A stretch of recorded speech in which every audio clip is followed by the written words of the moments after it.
Hello guys, welcome to today's Topic TV. Pangbubudol ng isang lalaki sa isang tindera ng burger na hulikam.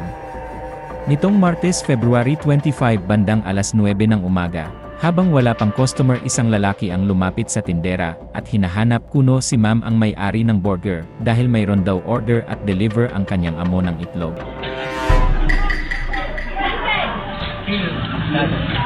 Iban po. Ma'am.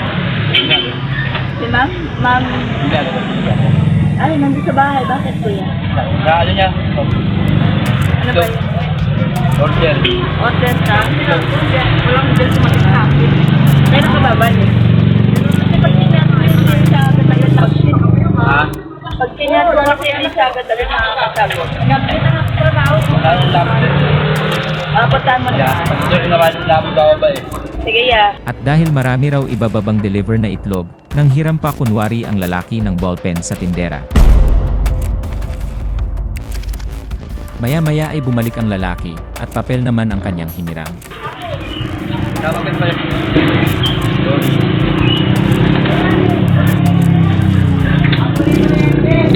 Balik tayo, ya.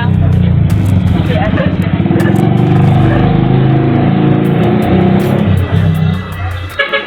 Pagkalipas ng 2 minuto muli itong bumalik at naghanap kunyari ng tray.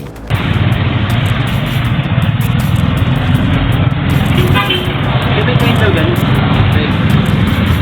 Wala ya eh. Pinapakita ko. Ha? Wala mo ng tray dito.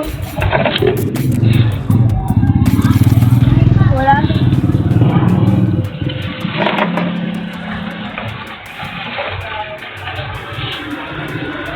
Yung iba doon, yung dalawa doon, dito yung lalapag.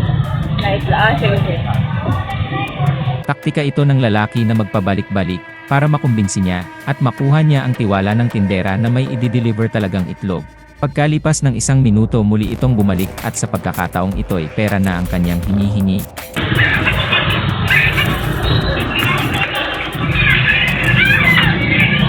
Ay, bang nagbigay na naman bayad? Magbayad? Magkano ba mo?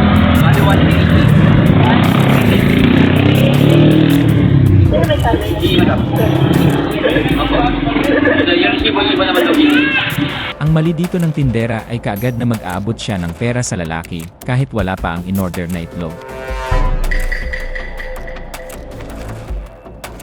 Tinawagan mo ya?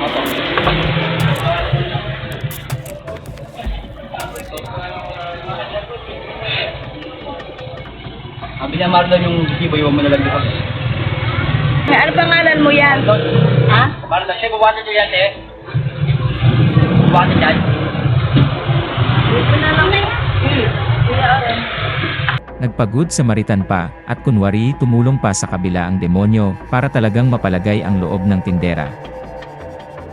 Dito na inabot ng tindera sa lalaki ang bayad umano sa itlog, kaya't ngiting tagumpay ang mukong.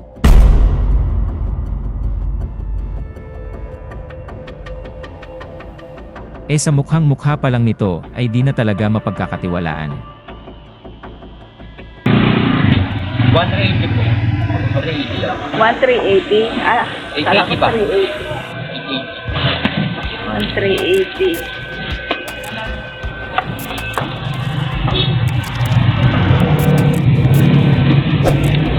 Wait lang ha, ya. Bilangin ko lang to baka.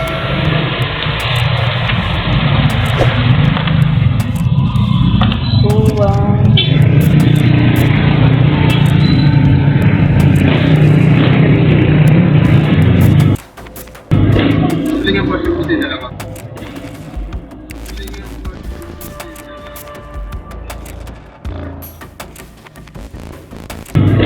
Ito yung portion po din dalawa. At nang tagumpay na makakuha ng pera ang lalaki, muli itong bumalik para subukang humingi ulit. Yung sa 1.5 may tukli ka. May tukli ka sa 1.5. Ah, Yung isang in-order ni Madam, dalawa ko na siya parang bibigay.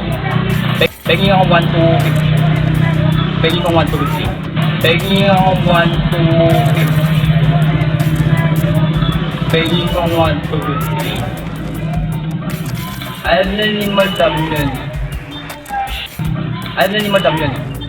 wait lang niya. Tawagan ko lang kasi ano. Hindi, bali ang bili 1,250 at 1,500. Yung sa 1,500 may sukli ka, 120. Sa number mo na kayo tawagan? Wala akong ano. Ay, sa tawagan ko. May sukli lang namin.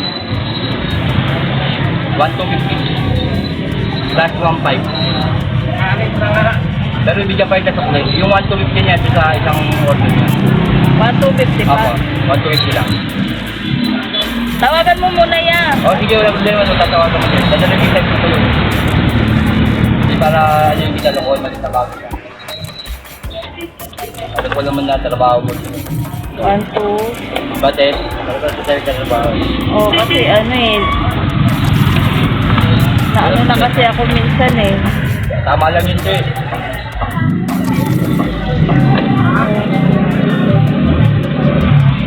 One, 250 pa. Apa. Tapos may sukli pa akong 1, Apa. ano dun.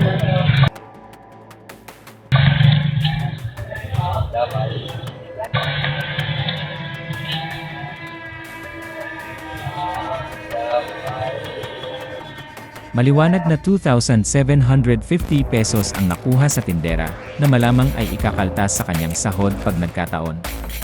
Kaya't makakatulong ang tamang training sa mga tindera para maiwasan ang mga ganitong uri ng panlilinlang.